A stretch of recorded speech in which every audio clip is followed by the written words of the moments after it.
নমস্কার, দেখছেন high news. News today নিয়ে আপনাদের সঙ্গে রয়েছে শান্তম। চোখ রাখবো খবরে। আর.জি. করের ঘটনায় আন্দোলনের অন্যতম প্রতিবাদী মুখ কিঞ্জল নন্দ। এবার সেই জুনিয়র চিকিৎসক সম্পর্কে বেশ কিছু গুরুত্বপূর্ণ তথ্য চেয়ে আর.জি. কর মেডিকেল কলেজ ও হাসপাতালের অধ্যক্ষকে চিঠি রাজ্য মেডিকেল কাউন্সিলের। আসফাকুল্লা নাইয়ার পর এবার কিঞ্জল নন্দ। রাজ্য মেডিকেল কাউন্সিলের স্ক্যানারে আর.জি. কর আন্দোলনের আরেক মুখ। জুনিয়র চিকিৎসক সম্পর্কে বেশ কিছু গুরুত্বপূর্ণ তথ্য চেয়ে আর.জি. কর মেডিকেল কলেজ ও হাসপাতালের অধ্যক্ষকে চিঠি রাজ্য মেডিকেল কাউন্সিলের। ওই চিঠি নবান্ন এবং স্বাস্থ্য সচিবকেও পাঠানো হয়েছে। চিঠিতে উল্লেখ করা হয়েছে পিজিটি হিসেবে তার আদৌ ৮০% উপস্থিতি আছে। পিজিটি হিসেবে কত স্টাইপেন্ড পান তিনি।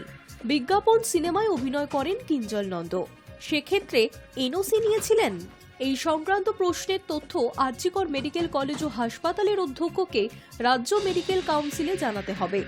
যদিও এই চিঠির বিষয়ে কিছু জানা নেই বলে দাবি করেছেন কিঞ্জল নন্দ। তিনি বলেছেন, চিঠির ব্যাপারে এখনো কিছুই জানি না, জানতে পারলে সেই অনুযায়ী ব্যবস্থা নেব। জুনিয়র চিকিৎসক অনিকেত মাহাতো অবশ্য এই চিঠির নেপথ্যে ষড়যন্ত্র রয়েছে বলে ইঙ্গিত করেছেন। তার হুঁশিয়ারি, ভয় দেখিয়ে এভাবে আন্দোলন দমানোর চেষ্টা করা হচ্ছে। আর.জি. কর আন্দোলনের আরেক মুখ আসফাকুল্লা নাইয়াও রাজ্য মেডিকেল কাউন্সিলে ভূমিকা নিয়ে প্রশ্ন তোলেন। তার প্রশ্ন, মেডিকেল কাউন্সিলের কি কোনো কাজ নেই? এভাবে পিছনে লাগা ঠিক হচ্ছে না। কিঞ্জল নন্দকে চাপ দিয়ে কিচ্ছু হবে না। Hi news network. আগামী ২৮শে জানুয়ারি শুরু হচ্ছে ৪৮তম কলকাতা আন্তর্জাতিক বইমেলা। বইমেলার আনুষ্ঠানিক উদ্বোধন করবেন মুখ্যমন্ত্রী মমতা বন্দ্যোপাধ্যায়। তার আগেই শনিবার বইমেলার যাবতীয় নিরাপত্তা সংক্রান্ত বিষয়ে সল্টলেক করুণাময়ী সংলগ্ন বইমেলা প্রাঙ্গণে একটি উচ্চ পর্যায়ের প্রশাসনিক বৈঠক হয়। উপস্থিত ছিলেন দমকল মন্ত্রী সুজিত বসু। বিধাননগরের পুলিশ কমিশনার মুকেশ কুমার জানিয়েছেন, বইমেলায় সিসি ক্যামেরা, পুলিশি নজরদারি সহ যাবতীয় নিরাপত্তায় মুড়ে ফেলা হচ্ছে গোটা বইমেলা প্রাঙ্গণকে।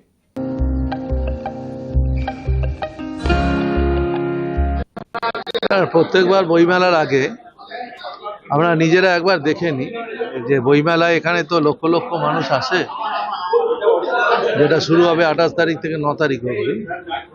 অ্যারেঞ্জমেন্ট সব ঠিকঠাক আছে কিনা। আমাদের আজকে ফায়ারের পক্ষ থেকে আমরা একটা মিটিং এখানে অর্গানাইজ করেছিলাম। আমাদের যেটা বক্তব্য হচ্ছে, মেলা সুষ্ঠু সুন্দরভাবে হোক, তার জন্যে প্রিকশন, এবং কর্পোরেশনকেও ডেকেছিলাম আমরা, এমডিওকেও ডেকেছিলাম আমরা, যাতে স্মুথলি এটাকে রান করা যায়। সেই জন্য একবার নিজেরাও ফিজিক্যালি দেখে নেব, এটা সুষ্ঠু সুন্দরভাবে যাতে হতে পারে। এটা বিধাননগরে, কেন এটা কলকাতার একটা প্রেস্টিজ বুক ফেয়ার, এই তো ভালোভাবে হয়, সুন্দরভাবে হয়, যাতে মানুষ ভালোভাবে সবটা আসা যাওয়ার মধ্যে কোনো অসুবিধা না হয়। পুলিশের সাফিসিয়েন্ট অ্যারেঞ্জমেন্ট করা হচ্ছে, ট্রাফিক অ্যারেঞ্জমেন্ট করা হচ্ছে, আর প্লেন ক্লোথ অ্যারেঞ্জমেন্ট, সব ধরনের অ্যারেঞ্জমেন্ট করা। কলকাতা বইমেলায় স্টল দিতে পারবে না বিশ্ব হিন্দু পরিষদ। গিল্ডের সিদ্ধান্তই বহাল রাখল কলকাতা হাইকোর্ট। মামলা খারিজ করে দিলেন বিচারপতি অমৃতা সিনহা।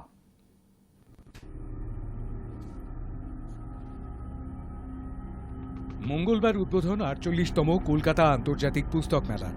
বুধবার ২৯ জানুয়ারি থেকে খুলে যাবে সাধারণের জন্য, চলবে ৯ ফেব্রুয়ারি পর্যন্ত। কিন্তু এবারের বইমেলায় স্টল দিতে পারবে না বিশ্ব হিন্দু পরিষদ বা ভিএইচপি। এ নিয়ে বইমেলার আয়োজক সংস্থা পাবলিশার্স অ্যান্ড বুক সেলার্স গিল্ডের সিদ্ধান্তই বহাল রাখল কলকাতা হাইকোর্ট। শুক্রবার বিচারপতি অমৃতা সিনহা বিশ্ব হিন্দু পরিষদের করা মামলাটি খারিজ করে দিয়েছেন। তাঁর পর্যবেক্ষণে কলকাতা হাইকোর্টে এই মামলা সঠিক পদ্ধতিতে দায়ের করা হয়নি। গিল্ড যেহেতু বেসরকারি সংস্থা, তাই তার বিরুদ্ধে মামলার গ্রহণযোগ্যতা নিয়েও প্রশ্ন তুলেছে আদালত। এর আগে গিল্ডের বিরুদ্ধে করা গণতান্ত্রিক অধিকার রক্ষা সমিতি বা ইপিডিআর এর আবেদনও খারিজ হয়ে গিয়েছে কলকাতা হাইকোর্টে। চলতি বছর বইমেলায় তারাও স্টল দিতে পারবে না। ৪৮তম আন্তর্জাতিক কলকাতা বইমেলায় বইয়ে স্টল দিতে চেয়ে গিল্ডের কাছে আবেদন করেছিল ভিএইচপি। সেই অনুমতি না মেলায় কলকাতা হাইকোর্টে মামলা করেছিল তারা। গিল্ডের বক্তব্য ছিল, সঠিকভাবে আবেদন জানায়নি ওই সংস্থাটি।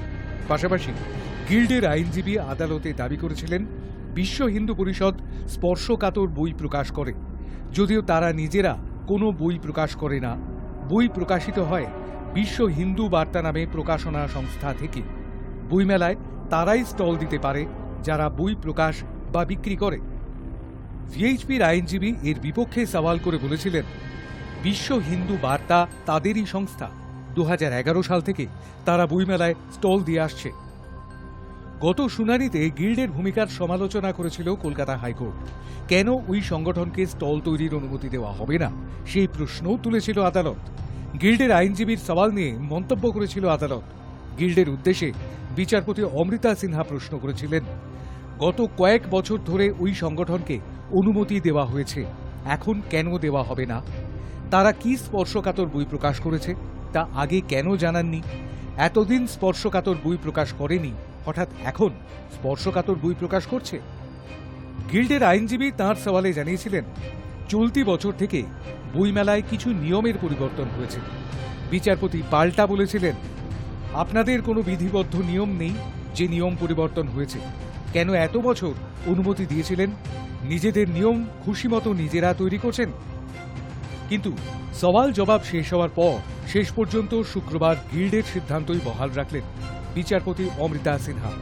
ভিএইচপির আবেদন খারিজও করে দিলেন তিনি। বইমেলায় স্টল দিতে দেওয়া হচ্ছে না বলে গিল্ডের বিরুদ্ধে অভিযোগ নিয়ে কলকাতা হাইকোর্টের দ্বারস্থ হয়েছিল এপিডিআর। তাদের মামলাও খারিজ করে দিয়েছিল Kolkata high court. Hi news network. রাস্তায় বাসের রেষারেষি কোনো নতুন ঘটনা নয়। বেপরোয়া গতির বলি হতে হয় পথচারীদের। তাই এবার কড়া পদক্ষেপের পথে রাজ্য সরকার। গাড়ির গতি বাড়ালেই এবার ধরা পড়বে অ্যাপে, কেড়ে নেওয়া হবে ড্রাইভিং লাইসেন্সও। শহর থেকে শহরতলি রাস্তায় বাসের রেষারেষি কোনো নতুন ঘটনা নয়। দিনের পর দিন দুর্ঘটনার অভিযোগ উঠেছে, সতর্ক করেছে প্রশাসন, তারপরও কমেনি সেই দাপাদাপি। একই রুটে বাস কাছাকাছি চলে এলেই গতি বাড়িয়ে দেওয়া হয়। নিত্যযাত্রীরা প্রায়শই এই অভিযোগ করে থাকেন। আর রাস্তার মাঝে সেই বেপরোয়া গতির বলি হতে হয় পথচারীদের। তাই এবার কড়া পদক্ষেপ করছে রাজ্য সরকার। গাড়ির গতি বাড়ালেই ধরা পড়বে এবার অ্যাপে।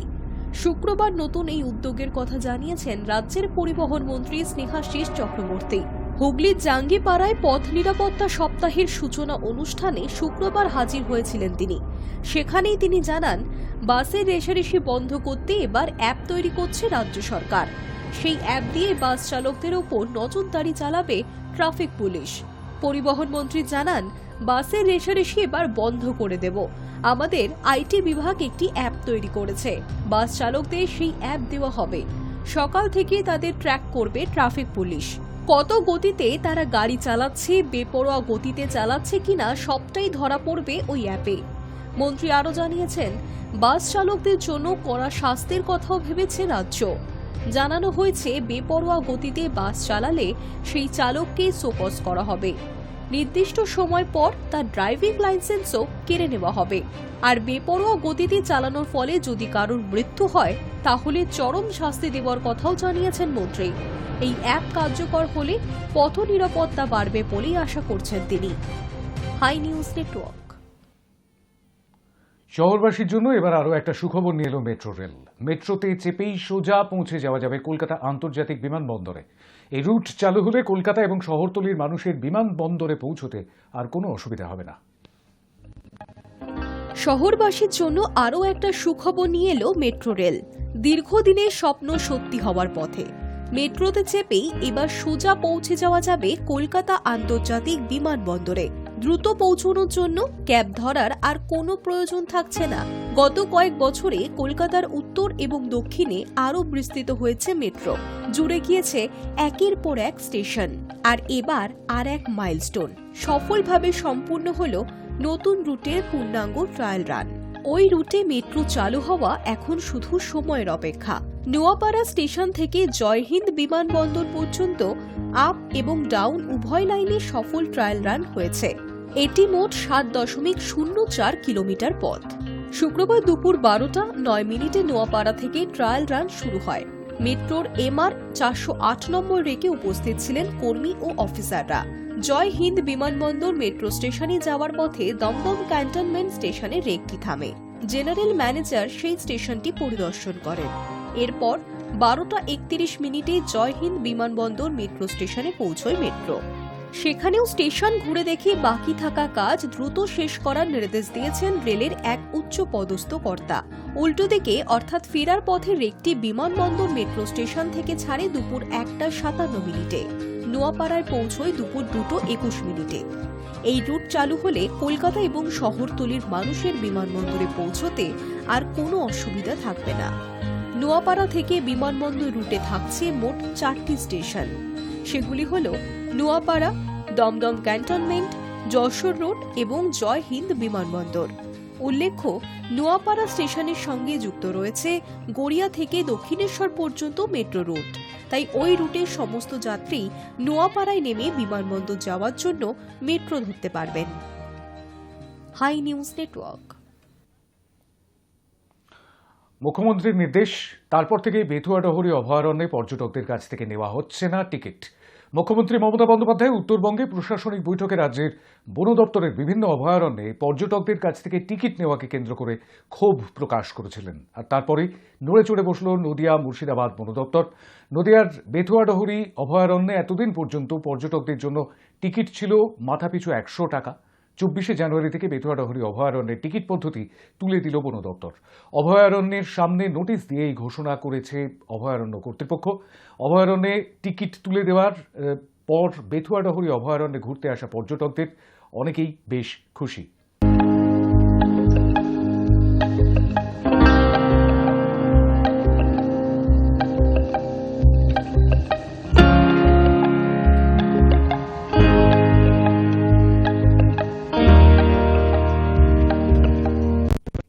আগে কোনোদিন এই ফরেস্টে আসিনি, আজকে প্রথমবার আসলাম। আর আমি জেনেই এসেছি যে এখানে 100 টাকা করে টিকিট, কিন্তু যখন এখানে এসে দেখলাম সরকার আজ থেকে ওই 100 টাকার টিকিটের মূল্যটা তুলে দিয়েছে, ফ্রি করে দিয়েছে। এবার হিসেব মতো এটা ভালোই হয়েছে, আরও মানুষ ফ্রিতে দেখতে পারবে অভয়ারণ্যটা। এবার পুরোপুরি তুলে দেওয়ার থেকে কিছু টাকা নিয়ে এই ফরেস্টটা একটু উন্নতি করলে আর একটু ভালো লাগতো। খেলার খবর, 28শে জানুয়ারি থেকে শুরু হতে চলেছে জাতীয় গেমস। এবার আসর বসছে উত্তরাখণ্ডে। আর তার আগেই সুখবর বাংলার অ্যাথলেটদের জন্য।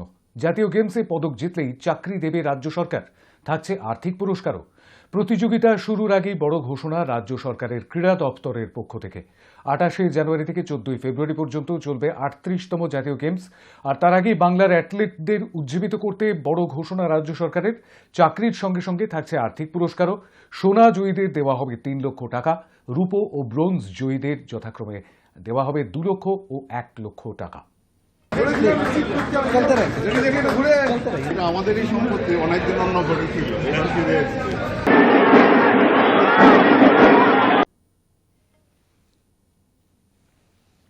এবার মহাকুম্ভের দিকে নজর রাখব। সাংসারিক মায়া বিসর্জন দিয়ে সন্ন্যাসিনী হলেন বলিউডের একসময়কার অভিনেত্রী মমতা কুলকার্নি। শুক্রবার প্রয়াগরাজে গিয়ে মহাকুম্ভে যোগ দিয়ে জীবনের নতুন অধ্যায় শুরু করলেন সলমন শাহরুখের নায়িকা। ধর্মেই মুক্তি। 90-এর দশকে একাধিক ছবিতে লাস্যময় রূপেই ধরা দিয়েছিলেন তিনি। অক্ষয় কুমার, আমির খান, সলমান খান, গোবিন্দ, সঞ্জয় দত্তের মতো অভিনেতাদের সঙ্গে জুটি বেঁধেছিলেন। তারপরই হঠাৎ বলিউড থেকে তার সরে যাওয়া।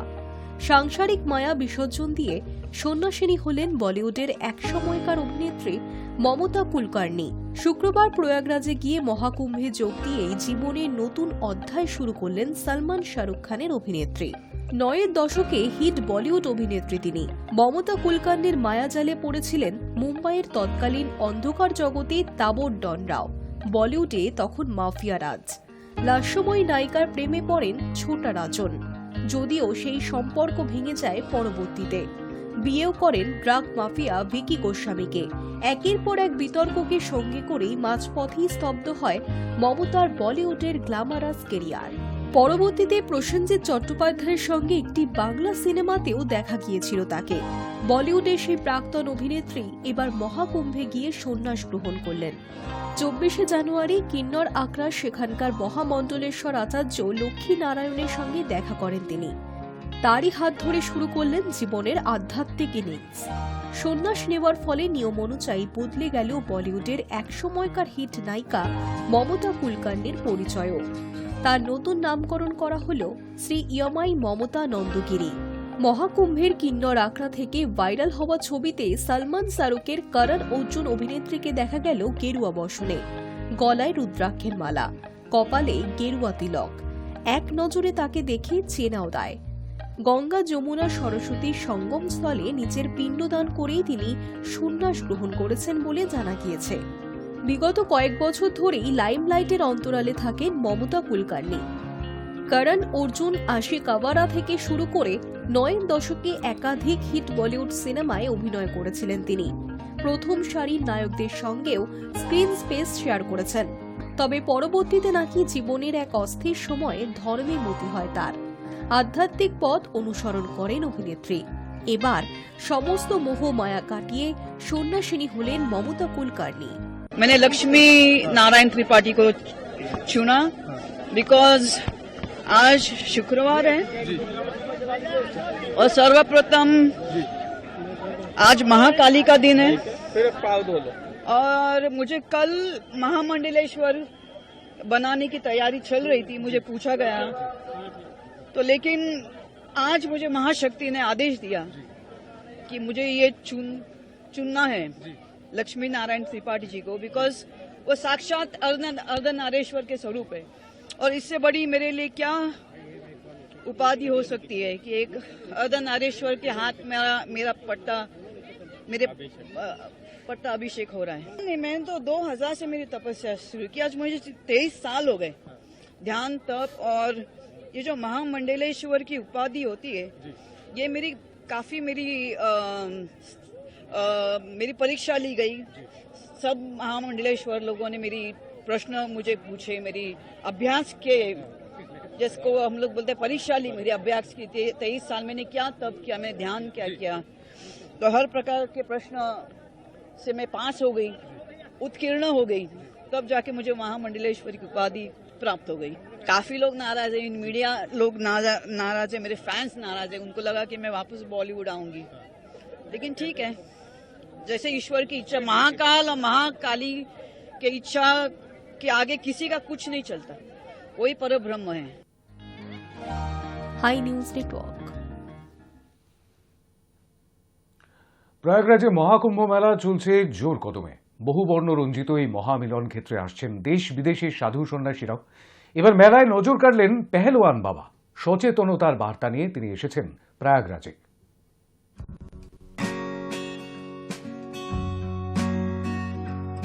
উত্তরপ্রদেশের প্রয়াগরাজে এখন চলছে মহাকুম্ভ মেলা। সারা দেশের বিভিন্ন প্রান্ত থেকে সেখানে জড়ো হচ্ছেন সাধু সন্ন্যাসীরা। বিদেশ থেকেও এসেছেন বহু দর্শনার্থী। পুণ্যতিথিতে স্নান করে পুণ্য অর্জনের জন্য অধীর আগ্রহে অপেক্ষা করছেন তারা। আর এরই মধ্যে নজর কাড়ছেন বেশ কয়েকজন বাবা। আইআইটি বাবা, মাস্কুলার বাবা, কাঁটাওয়ালে বাবার পর এবার সবার নজর কেড়েছেন ভাইরাল পেহেলওয়ান বাবা। স্বাস্থ্য সচেতনতার বার্তা দিতে মেলায় রীতিমতো শারীরিক কসরত করে দেখাচ্ছেন তিনি।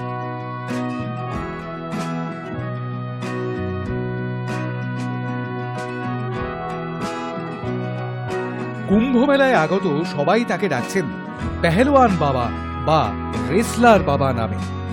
বছর 50-এর এই সাধু তরুণ সম্প্রদায়ের কাছে স্বাস্থ্য সচেতনতার বার্তা দিতে চাইছেন। নেশা মুক্তি থেকে প্রতিদিনের যোগাভ্যাস, ভালো থাকার উপায় বাতলে দিচ্ছেন এই ভাইরাল বাবা।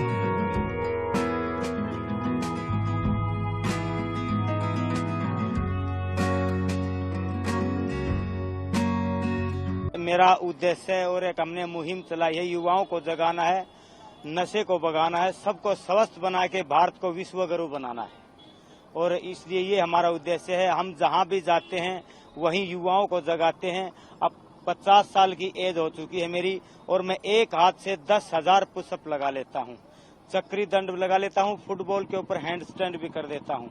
जब हम इस 50 साल की एज में इतनी मेहनत कर सकते हैं तो मेरा युवाओं को यही जगाने का उद्देश्य है। तो आप तो हमसे कहीं 4 गुना ज्यादा कर सकते हैं, क्योंकि आज का युवा बहुत भटका हुआ है। गलत संगत में पड़ने की वजह से, कुछ गलत चीजें खाने की वजह से वो कमजोर हो चुके हैं और नशे की लत पड़ चुकी है।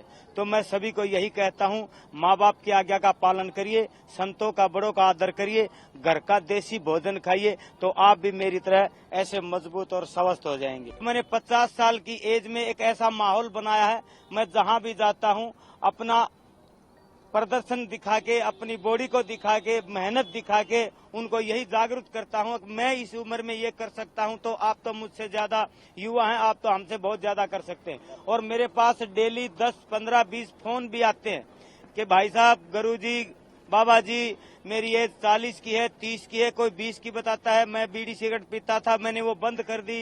मैं हुक्का पीता था, मैंने वो बंद कर दिया। मैं दारू पीता था, मैं धीरे धीरे कम कर रहा हूँ।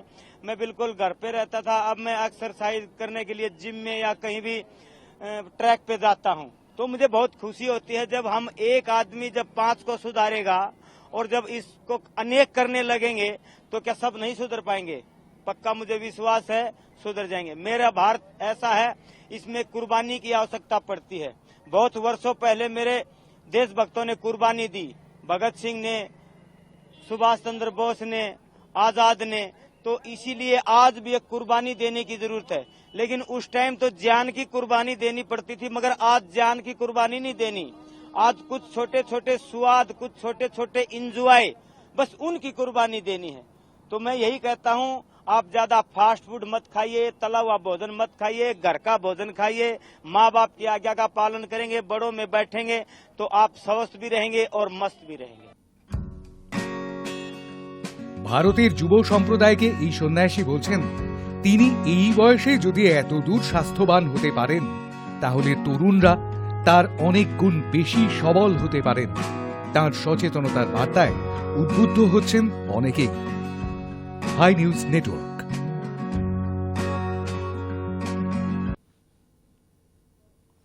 নিউজ স্টুডিও এখনকার মতো এ পর্যন্তই। দেখতে থাকুন হাই নিউজ, নির্ভীক, নিরপেক্ষ।